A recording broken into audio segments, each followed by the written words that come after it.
Salam podcast M116 Mazmur pasal 1 ayat 1 sampai ke 6 yang menjadi dasar daripada podcast yang kita akan pelajari tentang apakah saham adalah perjudian. Apakah saham adalah perjudian? Yuk kita bahas penjelasannya. Tren berinvestasi di pasar saham semakin ramai diminati masyarakat Indonesia, terutama generasi muda yang mulai melek perihal keuangan dan investasi. Meski begitu, sudah jadi rahasia umum kalau sampai saat ini ada banyak orang yang masih mempertanyakan apakah saham sama dengan judi. Untuk itu kita masih ragu. Di artikel ini kita akan mengulik lebih jauh kebenarannya serta cara berinvestasi yang tepat agar jauh dari perilaku judi. Asal mula saham dianggap judi. M-Traders, anggapan saham itu judi sudah ada sejak dulu sebelum tren saham booming di Indonesia, tepatnya tahun 1920 di Amerika Serikat. Kala itu market Amerika Serikat sedang bullish setelah Perang Dunia Pertama. Melihat hal itu, orang-orang langsung menilai saham sebagai investasi yang bagus. Begitu mengalami kejatuhan di tahun 1929, saham dianggap sebagai judi. Selama 2 dekade setelah crash, mayoritas masyarakat Amerika masih terus beranggapan kalau saham itu sama dengan judi sampai akhir tahun 1960. Padahal sebenarnya saat itu kondisi pasar sudah mulai overvalue yang bikin resikonya meninggi. Buku One Up on Wall Street yang ditulis oleh investor kawakan Peter Lynch menjelaskan bagaimana orang-orang menilai saham sebagai investasi atau judi dalam siklus yang berulang dan biasanya pada waktu yang salah. Selama bertahun-tahun saham diterbitkan oleh perusahaan besar atau blue chip dianggap sebagai investasi, sedangkan saham dari perusahaan kecil dianggap spekulasi. Hal tersebut kurang lebih sama seperti di zaman sekarang. Saham blue chip biasanya untuk investasi jangka panjang, sementara itu saham-saham dari perusahaan kecil seperti second dan third liner biasanya untuk trading dengan jangka waktu yang lebih singkat.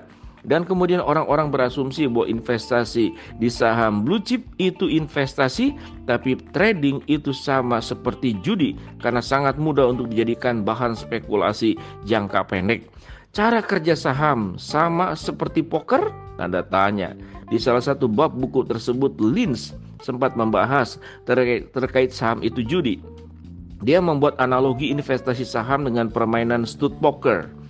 Namun bukan berarti menggambarkan saham itu judi, melainkan bagaimana mekanisme investor melihat resiko dan membuat keputusan. Dalam stud poker akan ada 7 kartu yang diberikan dan 4 diantaranya terbuka. Nah, 4 kartu tersebut diibaratkan sebagai data keuangan emiten yang terbuka. Dari situ menurut Lynch, investor sudah punya informasi yang bisa dijadikan gambaran untuk membuat keputusan. Lalu kartu yang tertutup adalah ketidakpastian pasar. Artinya ketika investor sudah melihat data-data yang ada dan membeli saham itu, berarti dia sudah siap dengan resiko, sama seperti pemain stud poker yang sudah bisa memperkirakan bagaimana nasibnya ketika mendapatkan kartu itu. Saham itu bukan judi. Saham bukan judi ataupun spekulasi. Hal ini juga pernah ditanggapi oleh Direktur Pengembangan Bursa Efek Indonesia Hasan Fauzi bahwa saham itu tidak sama dengan berjudi. Sebab pada dasarnya investasi saham sama dengan memiliki perusahaan atau bermitra dengan pemilik perusahaan supaya bisa mengembangkan bisnisnya dan investor dapat memperoleh keuntungan dari bisnis tersebut. Masalahnya, banyak orang awam yang masih belum paham dengan resiko market. Oleh sebab itu Hasan menyarankan calon investor untuk tidak hanya tergiur potensi imbal hasilnya saja, tapi juga memahami resiko atau investasi di pasar modal termasuk saham. Biasanya mereka yang FOMO akan beli saham tanpa analisis terlebih dahulu. Tidak ada dasar dan alasan kuat mengapa perusahaan tersebut dibeli. Padahal dalam saham itu ada yang namanya analisis teknikal dan fundamental. Teknikal fokus kepada pergerakan harga secara historis, sedangkan fundamental menemukan kesehatan dan kinerja perusahaan. Analis itu penting dilakukan karena bagaimanapun juga beli saham sama seperti beli perusahaan. Tentu investor ingin punya perusahaan yang prospeknya bagus supaya kedepannya bisa menghasilkan keuntungan. Tetapi kalau asal ikut-ikutan beli, sama aja seperti taruhan atau untung-untungan. Jadi bukan saham yang membuat itu judi, melainkan bagaimana investor memperlakukan saham itu sendiri. Peter Lynch bilang untuk para investor yang FOMO, mengejar saham yang lagi naik tinggi tanpa analisis, sebaliknya tinggalkan bursa Wall Street dan pakai uangnya untuk bermain kasino dan pacuan kuda. Menurut Lynch, setidaknya kalau kalah judi masih bisa merasakan kesenangan bermain. Tapi kalau kalah saham tidak ada hiburan sama sekali. Tapi ini jangan diikuti ya.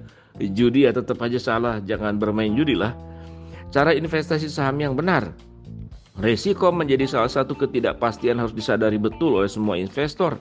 Tidak ada investasi yang pasti untung tanpa rugi. Kecuali investasi bodong, resiko pasar selalu mengintai saham terlepas dari jenisnya.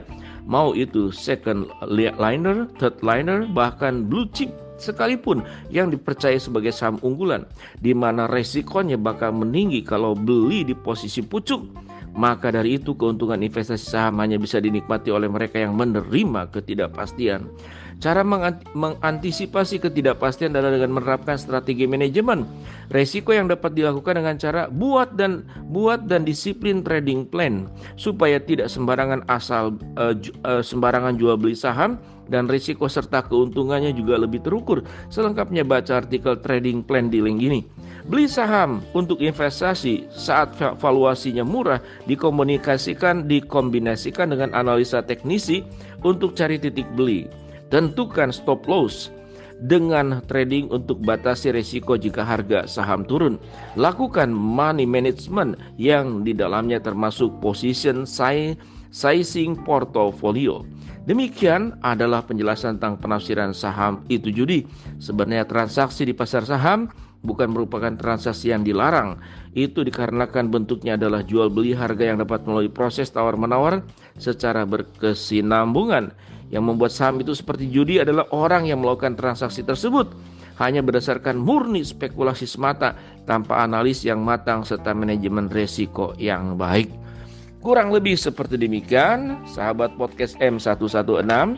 Tetapi yang paling utama kita lihat di dalam bagian firman Tuhan 1 Timotius 6 ayat 10. Karena akar segala kejahatan adalah cinta uang, sebab oleh memburu uanglah beberapa orang menyimpang dari iman dan menyiksa dirinya dengan berbagai-bagai duka.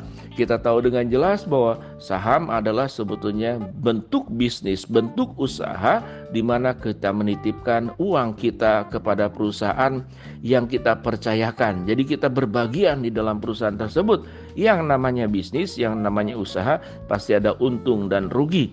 Nah, namun kalau pebisnis dan kemudian perusahaan tersebut bersifat ada penipuan atau punya motif-motif yang tidak baik, tentu bisa akan merugikan investor. Tapi yang paling utama kita perlu bijaksana ya. Jadi jangan sampai menanamkan saham di tempat yang salah, dan juga yang paling utama namanya berusaha. Jangan hanya mikir mau untungnya saja, perlu melakukan analisa fundamental. Dikatakan tadi, ikutilah perusahaan-perusahaan yang sehat, perusahaan-perusahaan yang jelas. Jangan sampai tertipu kepada tawaran yang menggiurkan, mungkin keuntungan yang seakan-akan memberikan keuntungan yang besar, tapi sebetulnya di dalamnya punya unsur penipuan. Shalom sahabat podcast M116, kita sudah belajar memahami saham judi atau bukan.